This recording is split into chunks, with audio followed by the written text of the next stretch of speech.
three interesting experiences just this week. Yeah. One is to come to Harvard and to have David McClellan, who fired us, lovingly reintroduce us.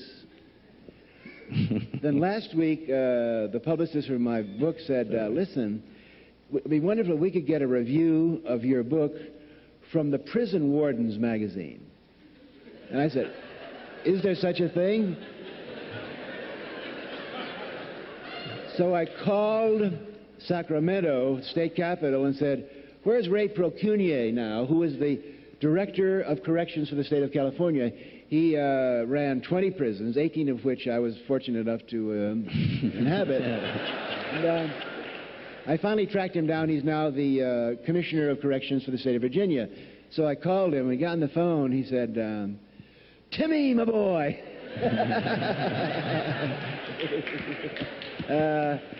What's the matter? Are you in trouble again? You need some help? You know?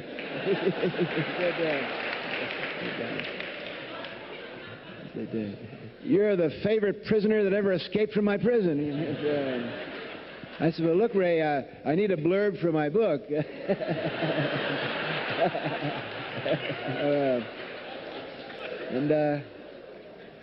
Then, day after tomorrow, I'm going to be debating G. Gordon Liddy, who started his career by walking into my bedroom on an April midnight and busting me and my wife for the possession of peat moss. These reunions of people that used to be on other sides of teams, I think is something that's happening right now.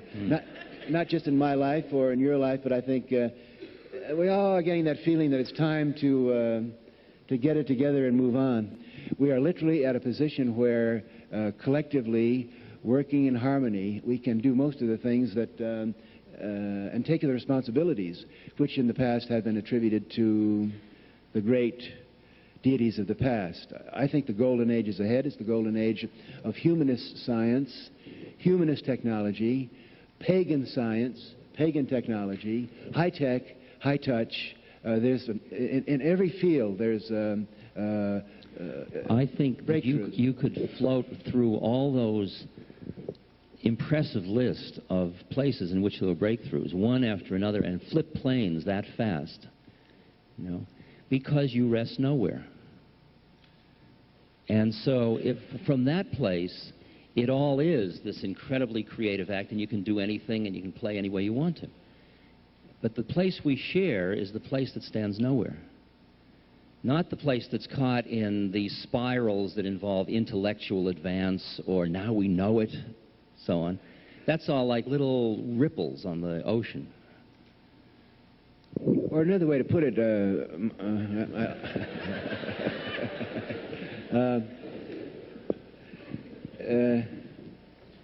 we're moving from one star system or one galaxy or one spatial resting place to another. It's the old particle wave theory.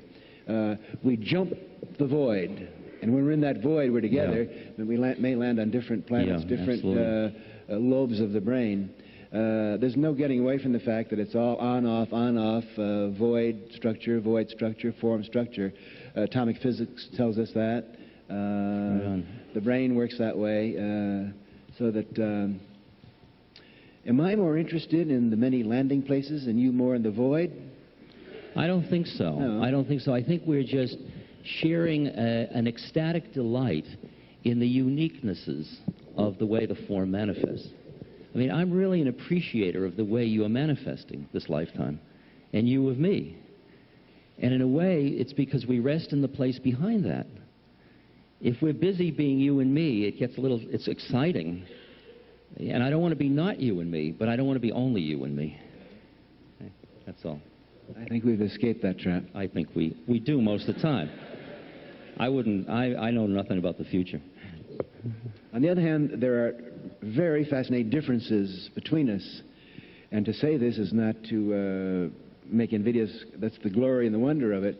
And we mustn't just go away feeling that it's all wonderful and mellow here on Sunday. Yes, it is mellow. but Yeah. there are also a long list of exciting contextual differences that are kind of fun to bring up. And Why don't you list them? well, I listed some of them then.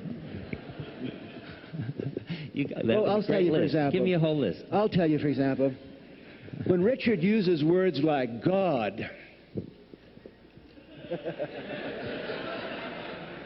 or spiritual,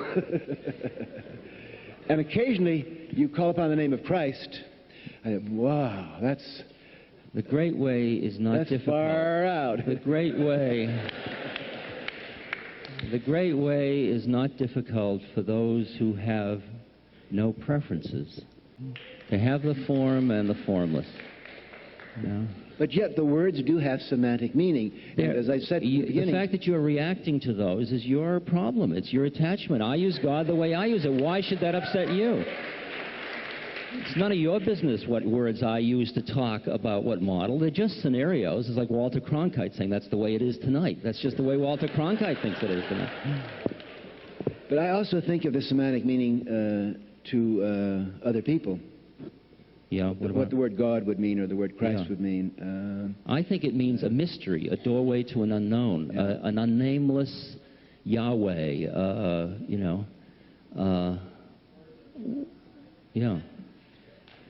The 99 names, none of which say what it is. And don't you want to keep everybody right at the edge of the form and the formless?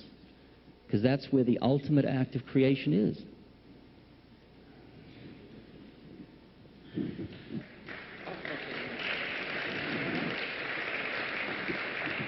For some people, God is a total drag, and for other people, it's a doorway. And I just send out as many doorways as I can, because all the doorways lead to the same place as far as I'm concerned. Somebody's used every one of them.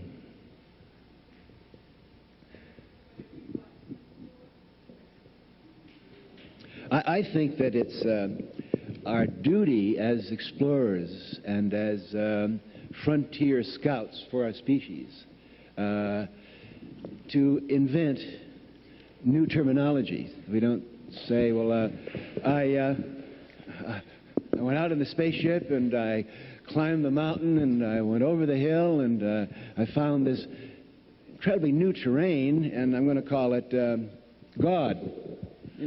Let's call it, New Jersey.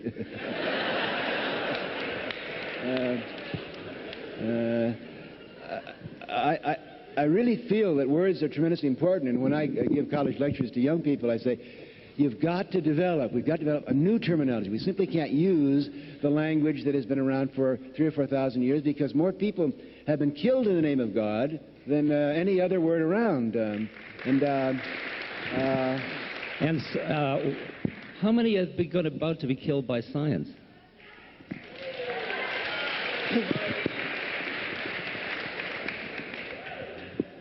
Well, I never use the word science unless I use the adjective pagan science or humanist science or...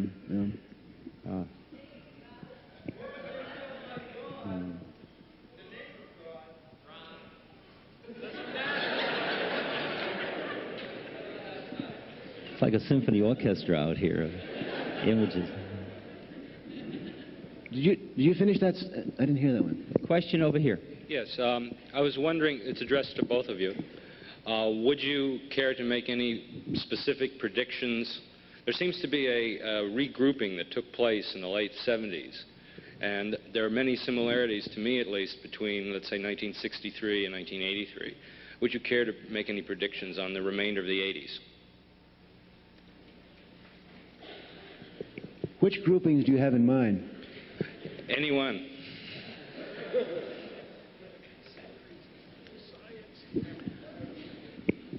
I'm very uninterested in the way in which shared awareness manifests, whether it gets groupy or not. I mean, what I experience is what I'd call a Martian takeover of a shared awareness that when you meet somebody, you can look them in the eye for a second, and you know, they know, you know, they know, and there we are. And I don't need that I have to wear badges or join clubs for that. So I'm not sure whether mass movement in the sense that I don't think numbers is necessarily the only, that's power. worldly power is the only way social change comes about. I mean, I really feel it's much more interesting than that, much more so. So, you know, he's talking about the 80s. Do you vote? Yes. You do?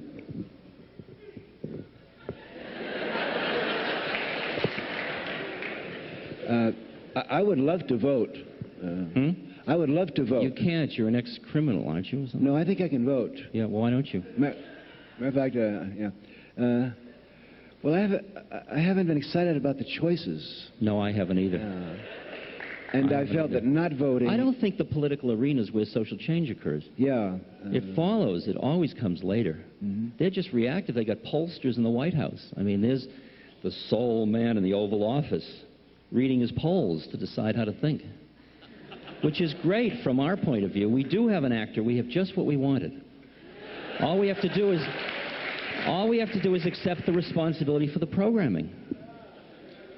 And that happens out of the individual human hearts that don't feel good, and they say to him, hey, baby, you're not playing my, you're not my lead anymore.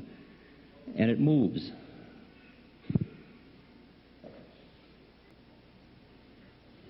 I generally, in lectures, I think am much more assertive and aggressive. I make fun of Reagan, and I don't, make love to Caspar Weinberger. I feel that it's my function, rightly or wrongly, to, as an Irish storyteller,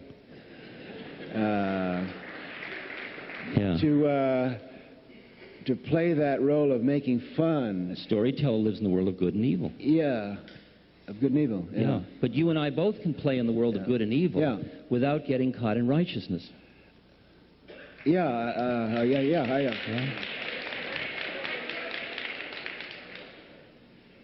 So I tend to be probably much more abrasive than you, and I stir but up I more. see that as just a different form. I don't see it as better or worse. But I stir up too. I connect people who have seen each other as opponents and say, I'm going to say no to you, Caspar. I'm going to stop you if I possibly can, but I'm not going to put you out of my heart.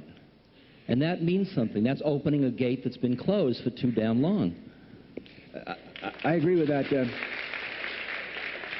I spent about 4 years in prison and 2 years in exile, and I have papers, freedom of information stuff on what the government was doing. They were really following all of us around. They were really doing rather dirty tricks to us during that period. And yet, I am always prepared when I meet a guard or a prison official or an ex-sheriff or anyone from the past. The first time I meet them and they walk in and I look in their eyes, I'm ready to start right over again. Great, beautiful. As an example of that, I spend quite a bit of time these days debating with my absolute worst enemy, G. Gordon Liddy. And I find this extremely interesting that I'm wearing him down. Really? Yeah. Really? I'm mellowing that mother out. And, that is gutsball, I'll tell you. He sometimes complains both privately and even publicly that if this goes on, but you're not actually, he's going to be out of a job because his job is being a bad guy. I understand, but you see, the way you're not opponents is you both work for the same lecture agent. See, you're collaborating to compete, and you're both conscious at both levels. So you're good sports in that sense. Because if he was just busy being the bad guy, he wouldn't play with you. I totally agree with you. Okay, go ahead. And to support your position, which is a very radical love position, tossing love bombs in public. I've had hear that. It is. Speaking of it's time to get together and move on, we have to stop now. There's a reception at the Science Center Lounge behind here on the first floor in the Science Center building. I'm also told to announce that tapes of video and audio, they may be those available from this because people asked, so there's somebody out in the lobby that would take names, I understand.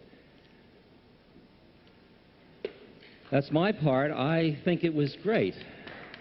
Maybe we should make it an annual event. Thank you. Hey.